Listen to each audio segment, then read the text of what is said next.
To drive an old chassis to be sub 2 takes a lot of work.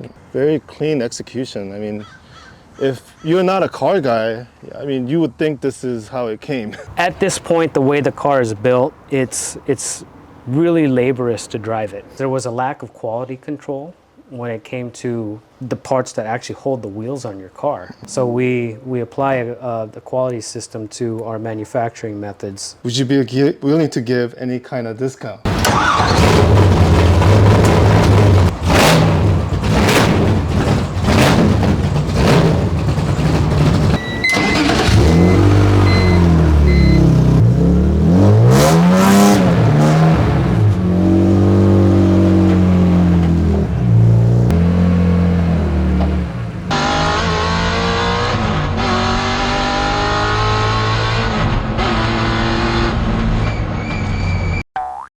What's up, guys? I'm here with Ryan Castro. How you doing? Hey, what's going on? Not much, just living it.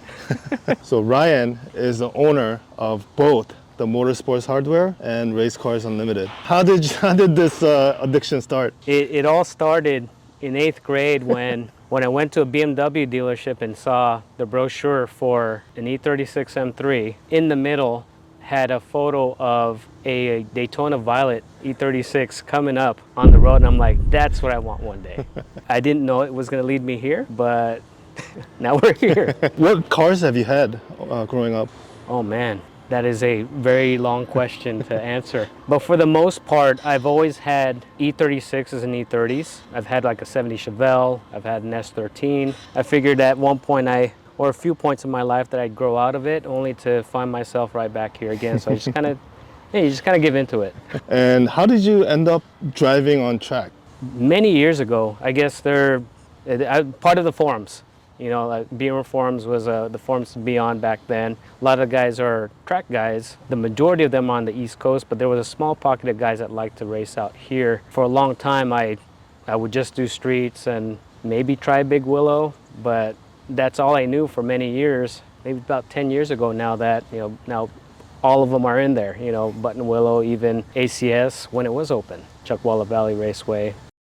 Well, with that said, I guess we can start showing the cars. I know, as crazy as it sounds, I love the E36, but I really love your E30. If we can, can we start with this one? Yeah, let's start with this one. What was the main purpose of this car? Ben on the East Coast had built this chassis with the intention of doing some hill climb racing. He found himself moving to Florida where there are no longer any hills and a car that needed to be finished out. So kind of made my claim to him and said, hey, I think I can finish it and do it right. So I think I did a pretty good job. We're not doing hill climb racing, but we are road racing. So I guess that's close enough. Indeed. Man, I could stare at this car all day. It's such a beautiful lines and just looks so like right. Yeah, a lot of it is kind of like that DTM look. These fenders are not fiberglass; they're actually metal. So they're all formed. Wow. Formed metal. Same as the rear? Handcrafted, yeah. Rears as well. So this is all like custom metal work. Custom. Yeah, Ben had done that. He's a fantastic fabricator. Wow. And I just want to show the taillight before we get into the car, because this is like the most interesting setup. What are those taillights out of? They are Mercedes-Benz 190E. So this was our ode to DTM.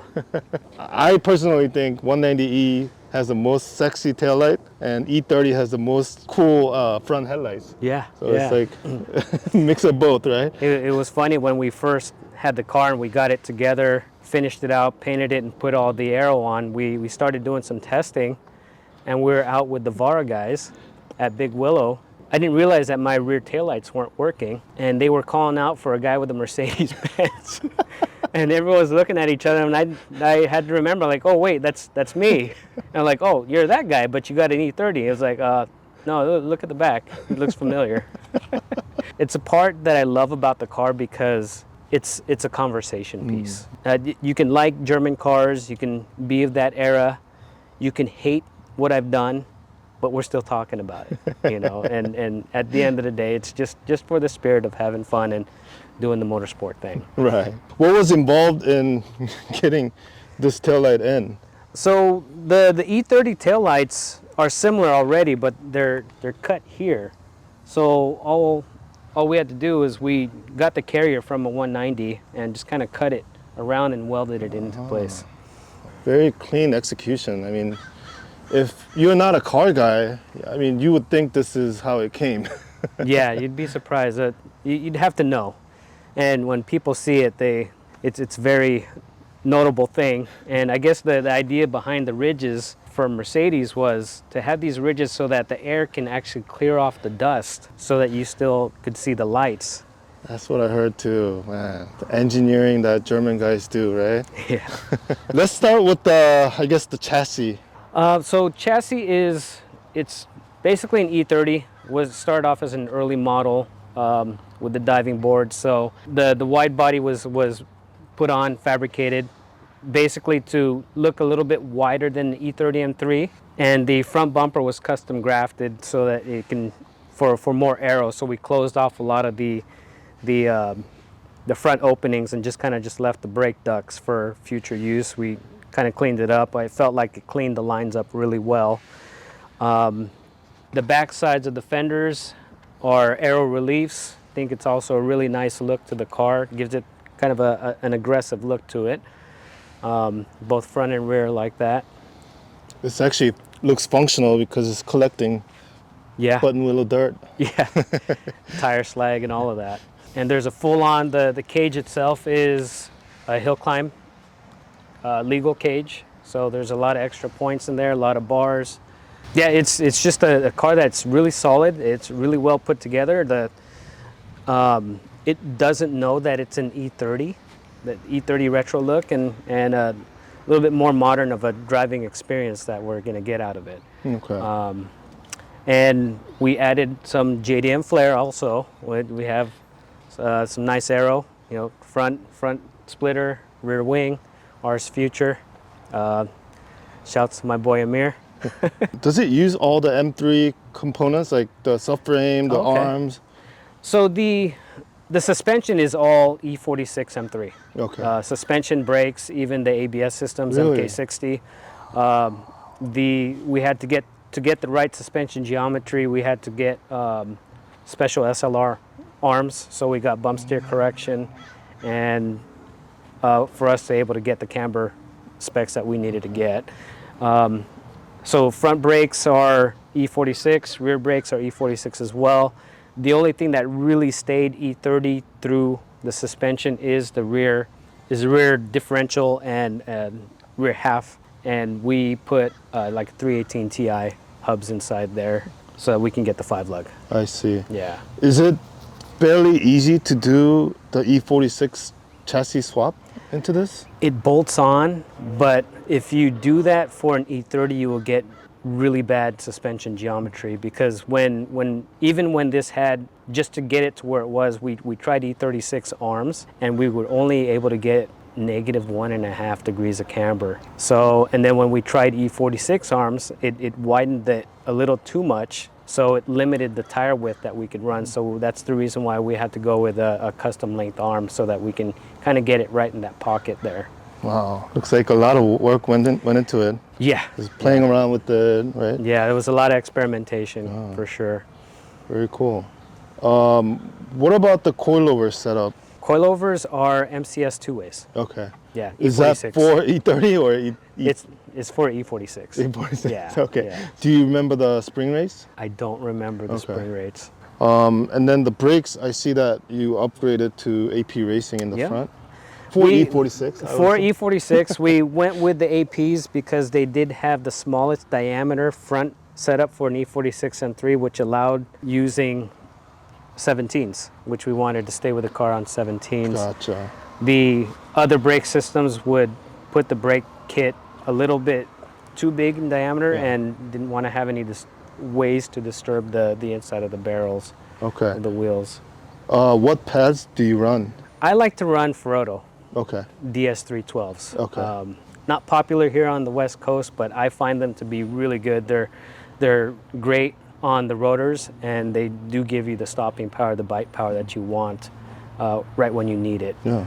Along with using that along with the MK60 is gold. Okay. Wow. What are we looking at? We are looking at an E46 M3 essentially. So you can see the MCS two ways here.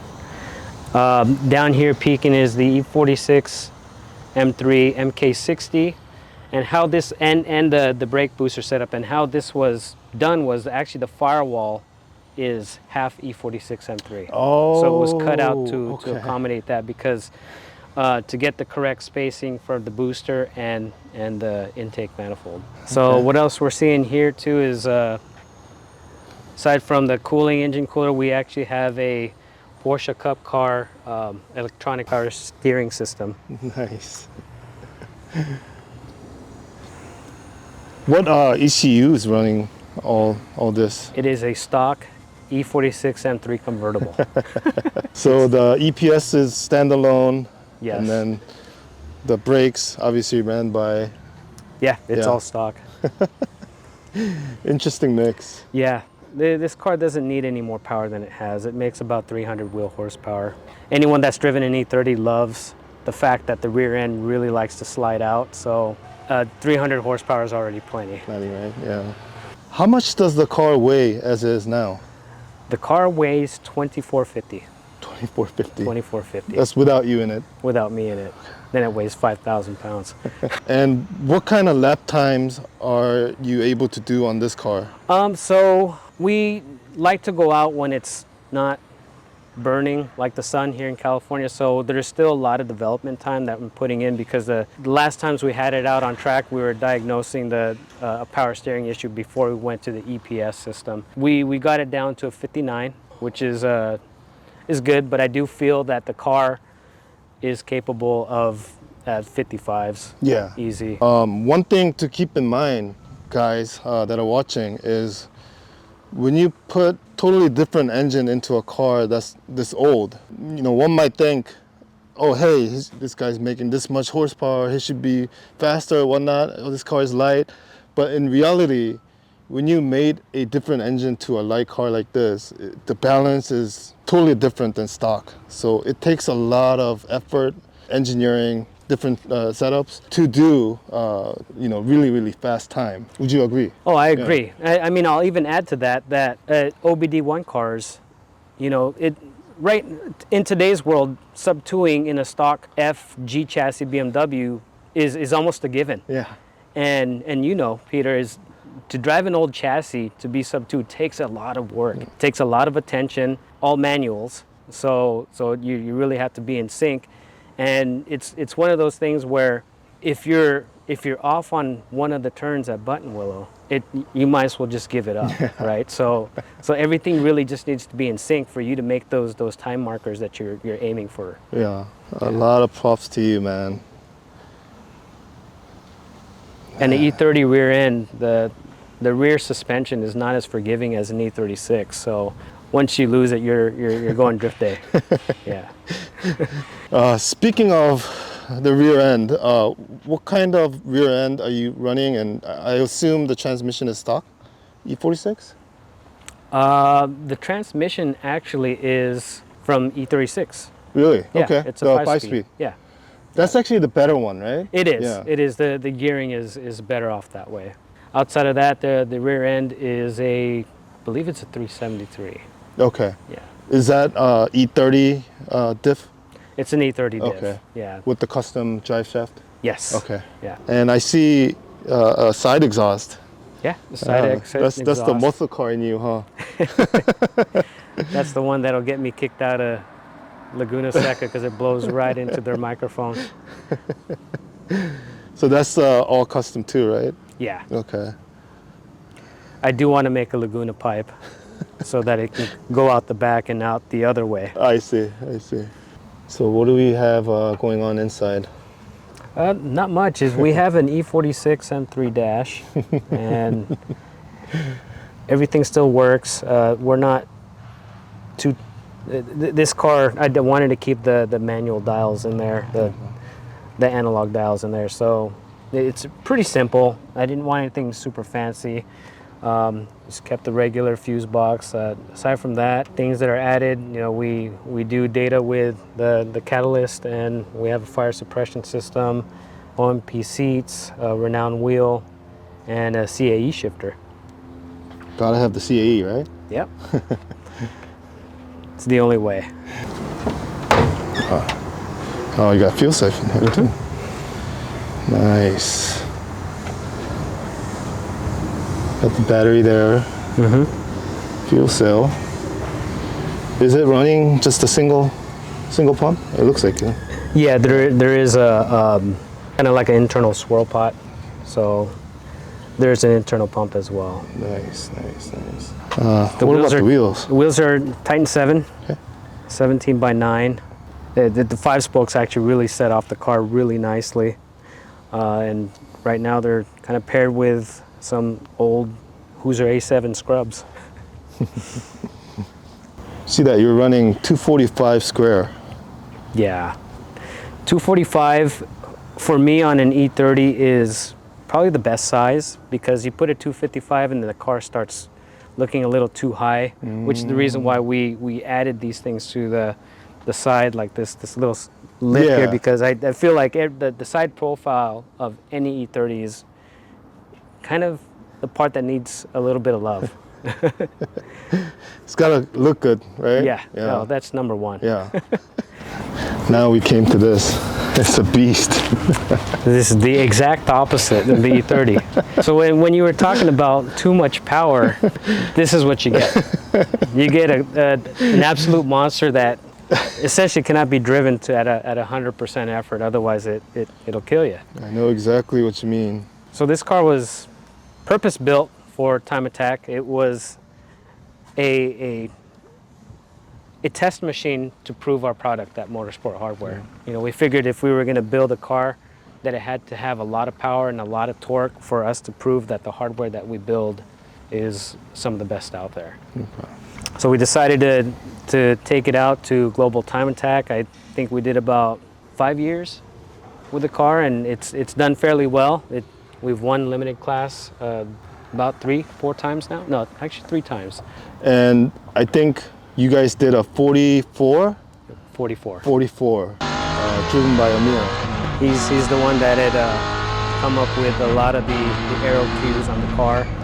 We have widened fenders that we brought out because we run 18 by 12 square on this car, and we have to run a 200 kilogram tire, so that's essentially a Super 200. It's normally on AO52s. We were testing on some Nexen Sport Rs, which is a good tire as well. What size do you have? 315 square. Let's show the engine actually. Let's show the engine. While we open the hood, comment below what engine you guys think this car has.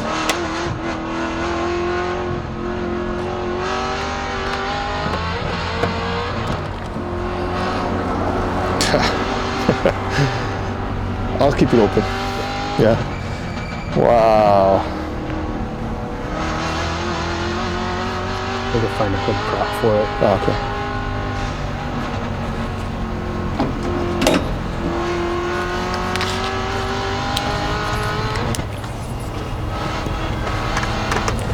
This one.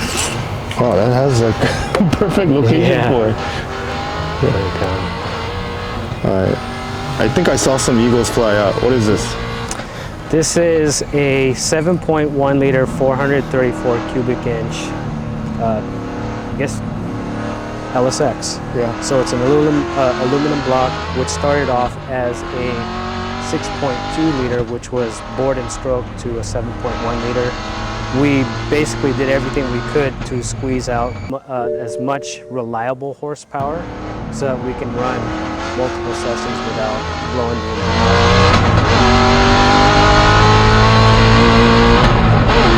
engine. It does have a forced oiling system, so it is dry sumped as well. Yeah. How much torque and horsepower? To the wheels, this car makes 615 to the wheels and 600 foot-pounds wheel torque. Yeah. Horsepower and torque kind of go hand in hand, right? And It is with a big V8, yeah, it does. And we had the front end all tube chassised by Riley. Okay. Riley Stair. Nice, nice, nice. What kind of transmission are you guys running? We're running a Samsonite sequential. Okay. It's a 6-speed sequential. Yeah. How do you like that? It's good. It's a very good transmission. It's mechanical. It does what it needs to do. It allows a fuel cut, so we have no lift shifting Yeah. and auto ignition cut when we downshift. Okay. What ECU are you guys running? We are running a Haltech Elite. Okay. And that's the dry sump. Dry sump. We have an aim for data. Okay. And then we have the digital dash for Haltech. We have the sequential selector display. Okay. And other than that, we try to keep it simple as well. We really just fire suppression system and fans. Yeah. See that you guys have traction control on this too. We do. Okay. It's not the optimal version of traction control for this car, so we are looking to change that. Gotcha. It's gonna need one. Yeah, yeah, sure. it definitely does. It's a really nice cage too. Is it all done by the same fabricator? Yeah, it's done by Riley. He's the guy with the white Trans Am. Right. Really nice cage. What about the diff? Differential is actually Euro M3, 210 millimeter, or e34 M5. So it's considered a large case diff. Gotcha. The stock diff on an M3 can only handle 400 wheel horse. And we found that out at the rear straight at Auto Club Speedway, where we found 6 neutrals. So the first time we floored it on the backside, it completely demolished the rear differential. Yeah. And this M5 unit's been pretty strong. Yeah, it's also a built unit, so it's got a Cusco RS 1.5 hybrid, and with the way that it's set up, the ramp rates, you can't drive this car slow. Yeah. I guess the way that the cam profile is and the rear differential, if you're trying to drive in a parking lot, someone would think it was your first day driving manual. And it literally feels like someone hitting you in the back with a hammer. As you can see, I don't know if you saw the tag, but we switched up the suspension, so we are on MCS 3-ways here. Nice. So it's just a matter of getting more seat time and more lap times so that we can start fine-tuning the suspension. And that's what we felt was the limiting factor to get the car to our time goals. Oh. And also, you guys were on 200 tread wear. 200 tread wear. Okay. Yeah. 44 in a street tire is just insanely fast. Wow. This car will go through 2 sets of AO52s in 1 weekend. And they have to be brand new. I think we mentioned it, but same formula here, right? RS Future, I see the end plate and the wing. Yes. Yeah. And we actually closed it off. So we had Riley build when we did the front end of the car. The front end of the car is held. It's all aluminum tubing, and this we really did it for weight. I guess the inspiration of the car for me was Jorg Plaza's car. I don't know if you know who his car is, the KW e36. Yeah, so we wanted to just be very fast and efficient. So this whole radiator setup dry, you can hold with one hand. It's very light. So this is all aluminum. It's got a scoop that basically encloses the cooling system so that when air goes in, it exits out the hood. And the brakes? Brakes, we went with a Brembo setup, Okay. front and rear. What pads are you running on this car? We are actually running just the Brembo race pads right now.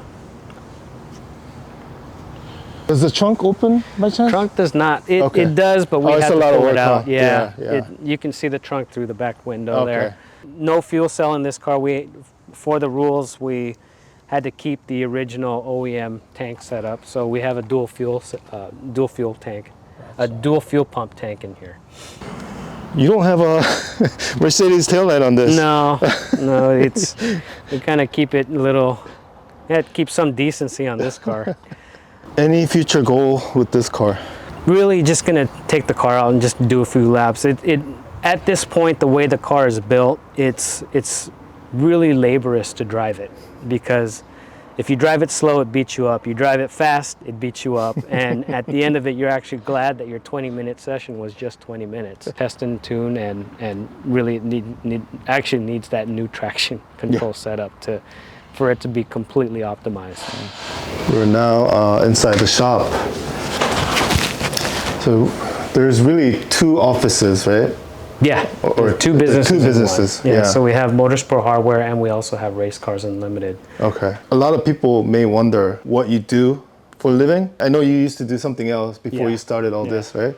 Could you walk us through it? My background is in aerospace forging and failure analysis, so we did a lot of testing and destructive testing on aerospace, commercial airline, proving of materials, and grain structure study, and destructive testing. Oh, wow. Yeah. And hence why you started this business. Yeah.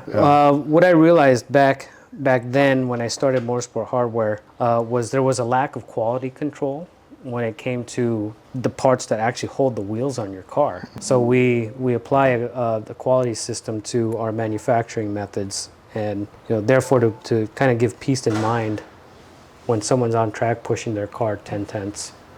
Also make lightweight spacers, and for BMW, Porsche, Audi, VW, wheel studs, variety of different wheel nuts. We go from our a little bit more cosmetically nice race nuts to our standard black nuts that can take the abuse of track duty, and even R14, which are specific to Porsche radius. So these are all formulated by us, our specific alloy. We actually have a JDM stud that we have been doing some JDM studs small batch for private clients as well. And what you see here is actually new, unreleased. This is a new alloy. In our destructive tests have proven that these are at least 2.5 times stronger than these.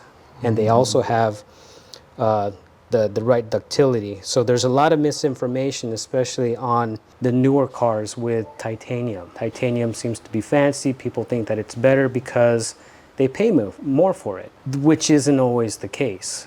Titanium, although light and has corrosion resistance, is a metal that shears and will break catastrophically. So usually if there's a car that breaks one titanium stud, you can guarantee that all 5 studs will break and that wheel is coming off. Whereas you used forged steel, you break one stud, you can still limp back because the others are still strong enough to hold it on. They have that ductility, that elasticity to return to its original state. For the viewers that may be watching, they watched the whole thing. Would you be willing to give any kind of discount? Yeah, we can offer discount. I'll work with Peter on that and give him a discount code for a link that you guys can use for him. All right. So this is the other part of this place. Tell me about this place. Motorsport Hardware being over almost a decade and a half old, we've accumulated a lot of good friends and customers, whether at track or repeat customers that like change the setups on their cars. Kind of offer a place where we can kind of share the knowledge that we've gained in building and setting up cars. So the primary focus of Race Cars Unlimited is the setup, driver education at the same time, basically selling people exactly what they need and none of what they don't need. So that's the biggest thing for us, is you can buy anything and everything for your car. Doesn't necessarily mean that it's going to make you fast. No. To progress as they progress as drivers as well. We actually do trackside support as well. Very cool, man. And thank you for showing your cars today. If you have to pick one, which one would you keep? All day. This one, conversation starter. I feel that it makes a lot of friends. If you had a choice, V8 versus e36. If I had to have a one car which includes daily driving, V8, because you can't replace the sound. A low torque BMW engine that is high revving, or a lower revving, very torquey V8. Yeah. They sound very different. They both sound awesome. Use case for me. Okay. Any shout outs? Jarek at JMP Auto Works, Amir, RS Future, MCS, The guys over at Samsonis, we have Renowned Steering Wheels, Titan 7, good buddies at SoCal Drivers Club. Okay. Any final thing you want to say? There's no joy in overbuilding a car because you want to, just in case you might get this or need to do that. Learn your car and grow with it. Don't have your car grow faster than you can. It's a good message. Thank you. Yeah, thank you.